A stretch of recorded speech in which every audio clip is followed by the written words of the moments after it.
Jadi kali ini saya akan menjelaskan mengenai Claudius. Apa itu Claudius? Secara menyeluruh, ini konteksnya kita bicara mengenai overview. Nah, untuk bisa dengan mudah nanti memahami secara jelas apa aja yang uh,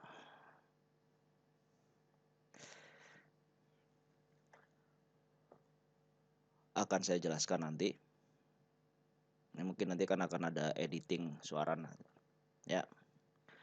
Jadi saya akan mulai dengan membuat member di Claudius. Kemudian dari sana kita akan masuk menjelaskan lebih rinci mengenai detail functionality dari Claudius itu sendiri. Oke, untuk itu saya akan masuk ke website Claudius.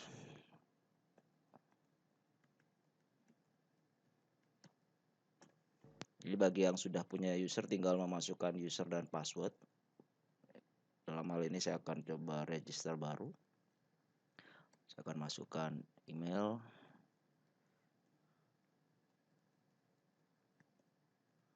Ini adalah password nanti yang akan saya gunakan waktu login.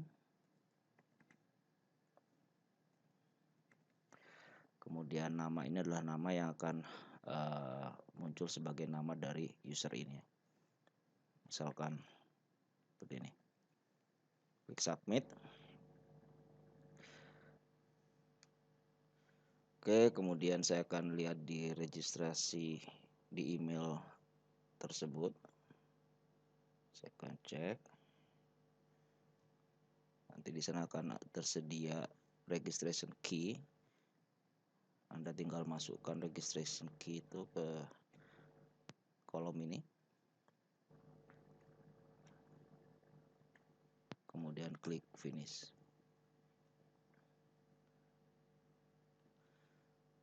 Oke, congratulations, your registration has completed.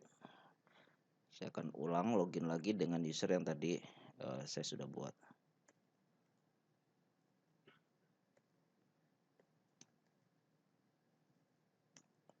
gmail.com, password yang tadi saya buat. Kemudian saya akan biarkan workspace ini kosong. Nanti ini ada tujuan tersendiri. Saya akan sign in. Nah, sistem akan pertama kali membuat workspace. Ini hanya terjadi saat login pertama ya, waktu registrasi. Waktu kita akan login lagi nggak akan keluar lagi seperti itu. Oke, ini adalah tampilan awal yang kita bisa lihat dari sini Claudius. Jadi apa itu Claudius? Saya akan balik ke presentation slide.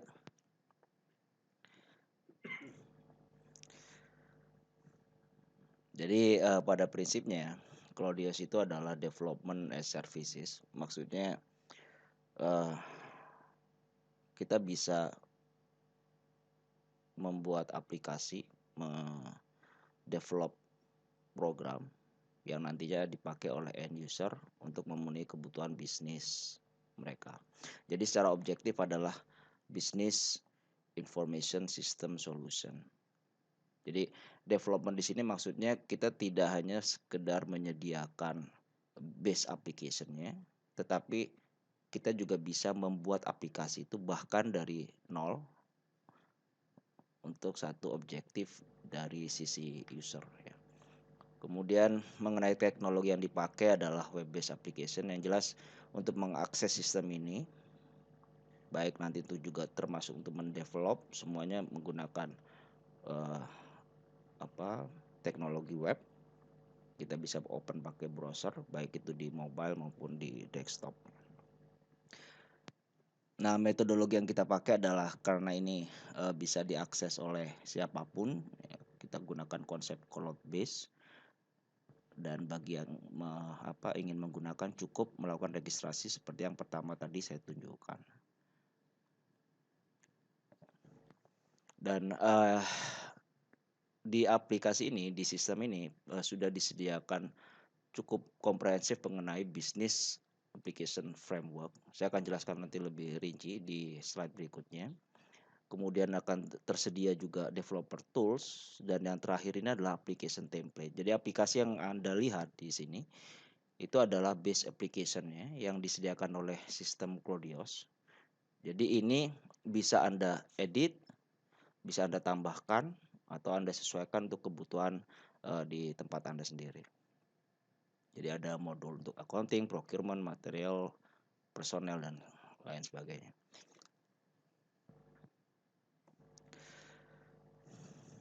Nah, ini yang saya tadi bilang mengenai comprehensive framework.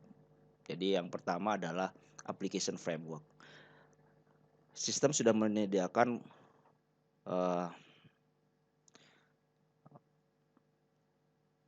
framework ya, bingkai kerjanya lah ya. Jadi ada mengenai authorization, user, role management, language, termasuk untuk translation ya. Jadi kita bisa mendefine sendiri untuk translationnya.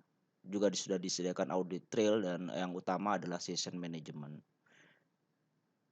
Ya, saya bisa gambarkan sih mengenai user management.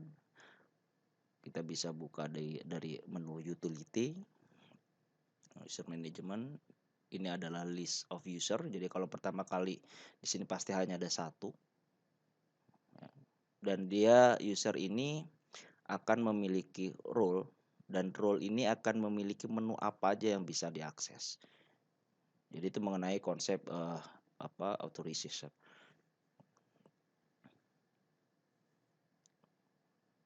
Yang kedua tadi mengenai role. Jadi role ini bisa kita define role baru. Intinya dia akan menu-menu apa aja yang bisa diakses oleh user yang memiliki role ini. Jadi kita bisa tambahkan, kita bisa buat role baru untuk user tertentu, dia hanya bisa mengakses menu-menu tertentu itu lewat role management ini. Akses ini kan akses semua yang diberikan semuanya kan. Ya. Jadi untuk awal itu semua menu bagi member yang registrasi awal, dia adalah sebagai owner, pemilik dari workspace tadi ya. Dan untuk yang pertama kali dia pasti memiliki semua menu yang ada. Nah, nantinya jika dia ingin ada user di bawah dia akan bisa buatkan menu lain, role lain yang berisi beberapa menu saja yang akan di-assign cukup terhadap user yang baru tadi.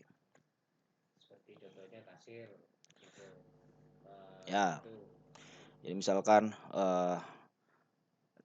user tertentu dia hanya melakukan pembelian barang ya, dia hanya punya menu ini saja. Jadi kita tinggal cukup bikin role pengadaan misalkan, dan role itu diassign ke user tertentu ya. Jadi aplikasi ini pada waktu kita run, ini adalah menu-menunya. Kita bisa lihat dari sini apa yang sedang jalan, kita bisa pindah dari satu yang jalan ke yang jalan yang lain ya. Ini untuk memudahkan kita melihat transaksi yang sedang kita lakukan. Jadi kita bisa secara detail, nanti kita akan masuk lebih rinci bagaimana penggunaan sistem ini.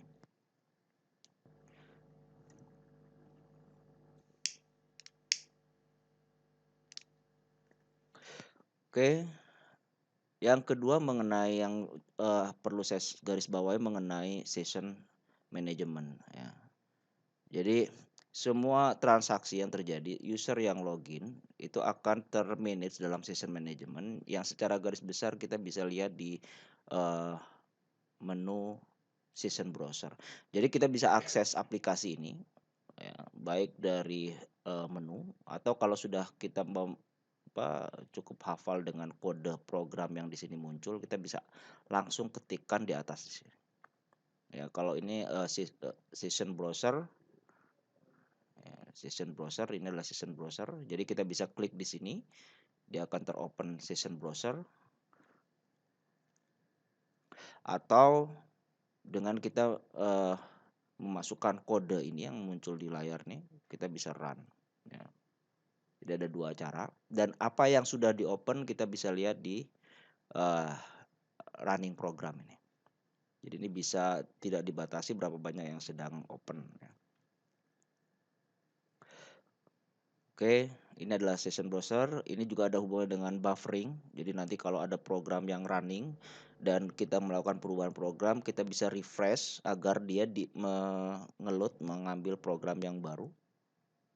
Ini untuk mempercepat processing, jadi hubungannya dengan performance. Buffering seperti case lah ya kalau di browser. Tapi ini lebih tepatnya case di level server.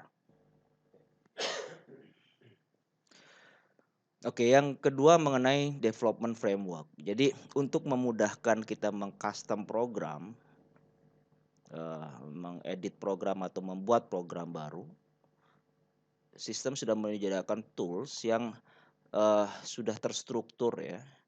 Ini untuk mempercepat pembuatan aplikasi. Jadi secara besaran ini nanti terbagi dalam bentuk form, report, dan database. Ya, sebagai gambaran kita bisa misalkan saya run program di sini untuk open satu program. Ini ada form developer, ini ada form developernya. Secara rinci nanti akan saya coba lebih per detail ya. Kemudian ada report dan database ya, SQL browser. Dan nantinya juga kita bisa kembangkan untuk API. Jadi untuk integrasi dengan sistem lain. Jadi Anda bisa buat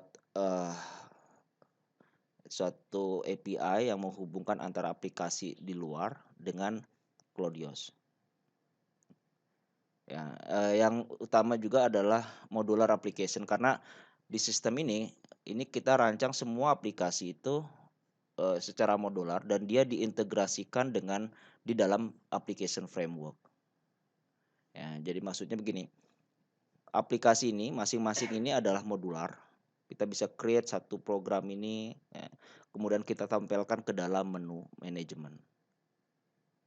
Ya, sebagai gambaran di menu manajemen, saya bisa open program.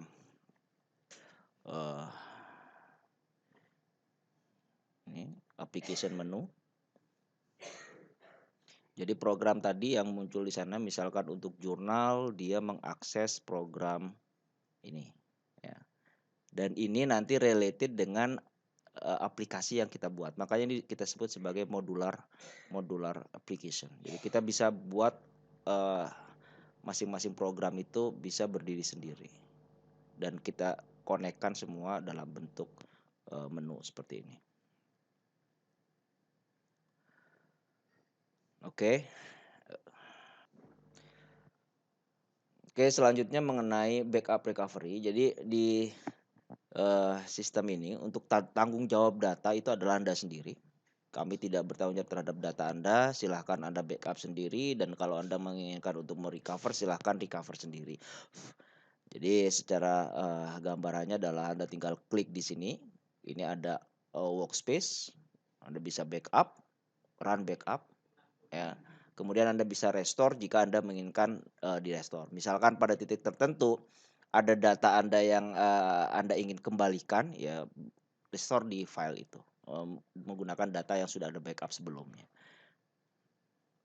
Oke, yang terakhir adalah dan ini yang cukup utama mengenai business template generator. Jadi Anda bisa dengan member Anda bisa membuat template untuk satu business solution ya, misalkan untuk library system, untuk klinik misalkan, dental klinik ya, atau ya apapun itu. Kemudian Anda bisa generate itu menjadi template yang bisa Anda distributkan baik secara free maupun komersial di komunitas yang menggunakan framework ini. Ya, ini akan kita ada penjelasan sendiri bagaimana membuat template ini. Oke. Nah, ini lebih detail lagi mengenai developer tools. Jadi kita punya 3 alat besar di sini untuk mendevelop sistem. Jadi yang pertama adalah form developer. Ya. Saya ambil contoh, jika Anda mau melihat mengenai program yang standar yang ada sebagai template yang sudah tersedia. Ya. Saya kembali ke Cloudios, saya buka form developer tadi. Kemudian saya open program. Misalkan tadi ini yang kita run, open. Nah, ini adalah program, source program untuk menghasilkan aplikasi ini. Ya, jadi ini aplikasinya kita bisa open, detail aplikasinya. Ini dibuat oleh tools ini. Ya. Yang membuat sys tadi. Karena ini adalah standar, ini sudah disediakan oleh Cloudios. Ya, jadi Cloudios yang sudah menyediakan. Jika Anda ingin mengedit dari program ini, Anda bisa save as untuk Anda ubah, Anda save as ke menu lain, ke kode lain. Kemudian Anda tempelkan di menunya. Ya. Nah, ini tools ini secara garis besar ini adalah client side programming yang menggunakan JavaScript. Jadi kita bisa lihat di sini ada event ya, ada event driven. Misalkan waktu kita tekan tombol open tadi. Nah, ini menggunakan JavaScript dengan framework yang sudah disediakan function-function basic yang ada di Cloudios. Seperti contoh di sini odm.block, odm.window. Ini adalah framework yang sudah disediakan untuk Cloudios ya. Kemudian ini client side programming. Ada server side programming. Jadi misalkan di sini eval post fetch. Nah, ini ditulis dalam bahasa Python 3. Jadi modul-modul yang sudah disediakan Anda bisa tinggal pakai seperti connection ke database, kemudian select ke database dan seterusnya. Ini adalah modul-modul yang sudah disediakan di dalam server side programming. Ya, di luar yang imported ini itu akan ditolak oleh sistem. Mengenai penggunaan dari form developer ini akan ada tutorial tersendiri secara detail bagaimana kita mengedit dari program yang ada, kemudian bisa jadi kita membuat baru dari blank ya, dan bagaimana menempelkannya ke dalam menu sehingga bisa dipakai oleh user. Oke, yang kedua itu adalah report developer. Jadi report developer ini kita pakai untuk mengenerate informasi ke dalam bentuk PDF maupun Excel. Ya, seperti report yang biasa kita temukan dalam aplikasi. Jadi ini juga sudah disediakan di dalam Cloudios. Ini.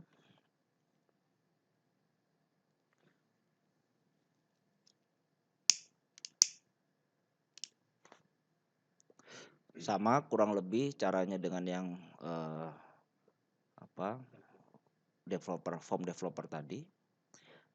Cuma untuk report ini kita tidak ada client side programming karena dia bukan untuk ditampilkan di browser ya. Dia akan menghasilkan PDF maupun ke Excel. Jadi adanya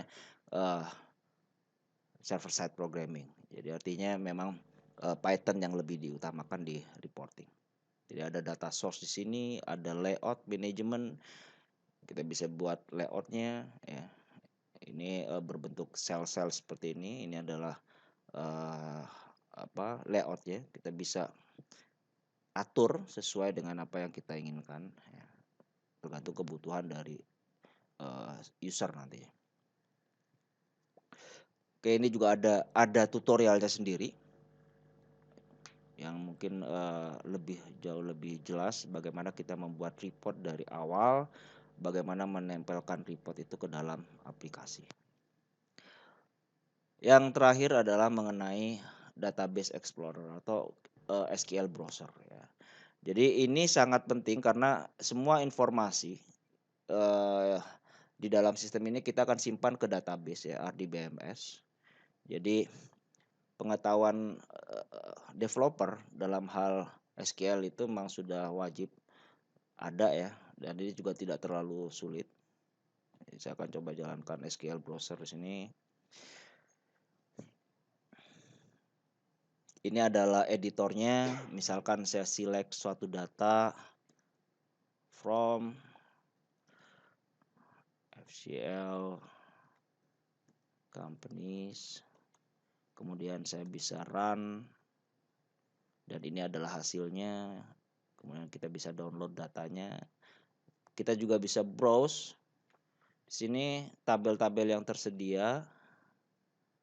Kita bisa tambahkan tabel baru. Jadi misalkan kita mau buat aplikasi baru, ya kita butuh tabel baru, kita bisa tambahkan di sini buat nama, apakah dia primary key ini seperti RDBMS biasa lah ya. Kemudian data tab yang kita sediakan adalah ada 5 jenis ini untuk penyimpanan informasi. Kita juga bisa mengalter tabel yang sudah ada. Misalkan kita mau add kolomnya, kita tekan tombol add, masukkan kolom-kolom yang kita ingin tambahkan, atau kita mau mengubah nama dari tabel, ini juga kita bisa alter, mengubah urutan dari kolom-kolom ini semua sudah disediakan di SQL browser atau database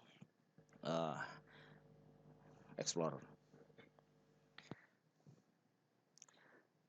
Jadi 3 alat besar inilah yang mempermudah Anda untuk mendevelop sistem. Oke, kita lanjut. Nah, ini mengenai application template. Jadi selain memang walaupun ini ditujukan untuk development as services, jadi kita mendevelop sistem dengan sudah adanya framework, Cloudius juga sudah memberikan template basicnya ya, yang didesain untuk retail business model. Jadi sebenarnya ini adalah template basic ya. Jadi kita dari sini bisa aja kita kembangkan sendiri ya. Baik di area akuntansinya, karena yang di sini yang kita handle saat ini adalah general ledger, dan ini kedepannya akan terus berkembang, account receivable, account payable, fixed asset ya. Jadi dari dasar ini Anda bisa tambahkan fungsi-fungsi di akuntansi, entah reportingnya maupun fungsi misalkan cash bank dan lain-lain. Jadi ini besarannya adalah untuk, sebagai contoh di sini adalah untuk retail bisnisnya. Jadi untuk pengadaan, manajemen inventory, sales, ya, kemudian ada personel. Jadi di sini terlihat sebenarnya di dalam menu-menu ini, ya, mengenai sales, material, jadi contoh material data, ya kita bisa manage semua data material kita sebagai basic dari transaksi. Jadi kalau kita melakukan pengadaan misalkan, jadi seperti ini ada pengadaan barang, ada direct purchase, ini maksudnya kita tidak melalui PO ya. Jadi langsung ada transaksi yang terjadi. Ini adalah data material tadi. Atau dengan menggunakan purchase order. Jadi kalau kita mau kembangkan lagi untuk membuat misalkan purchase request atau PR, ya kita mulai PR, kita tambahkan menu PR kita konekkan dengan purchase order dan lakukan penerimaan barang di sini. Jadi ini ada hubungannya dengan material transfer. Jadi material transfer ini bisa seperti ini untuk yang penerimaan barang berdasarkan PO. Ini adalah berdasarkan PO karena dia related terhadap ini. Ya. Nah, penjelasan detail mengenai bagaimana alur proses dari template ini ya, dari base template ini, retail template ini ada dalam tutorial tersendiri. Pada dasarnya memang kita sediakan untuk bisa Anda kembangkan, Anda sesuaikan dengan kebutuhan di tempat Anda sendiri. Ya, karena semua program ini bisa Anda pakai, Anda edit. Jadi kita open source-nya. Jadi misalkan seperti ini receivable ya. Ini adalah kode programnya C3RCV. Kita bisa open di sini di form developer. Ya, kita open, kita refresh ya, R3RCV. Nah, ini akan kelihatan bahwa tadi seperti tadi ada tampilan awalnya seperti apa, waktu kita open itu yang dijalankan apa, ya. Kemudian di layout yang lainnya seperti apa. Ini kita bisa edit, mau kita nambahkan field atau mengganti prompt-nya, karena masing-masing ini kita manage dalam properties. Ini ada propertiesnya. prompt-nya seperti apa, apakah dia bisa di-insert atau di-update dan seterusnya. Ini ada propertiesnya. Sekali lagi nanti secara detail ada sesi tersendiri, ada tutorial sendiri untuk menjelaskan bagaimana ngedit program dan bagaimana membuat program dari baru, dari nol, dari blank, dan bagaimana program itu kita hubungkan ke aplikasi. Oke. Jika Anda memiliki banyak pertanyaan, saya yakin juga akan banyak pertanyaan. Silahkan Anda hubungi kami, tulis pertanyaan Anda lewat Telegram, ya, masukkan pertanyaan Anda dan kita akan discuss di sana. Dan selanjutnya silahkan untuk mengecek tutorial yang ada di channel kami. Terima kasih. Semoga bermanfaat.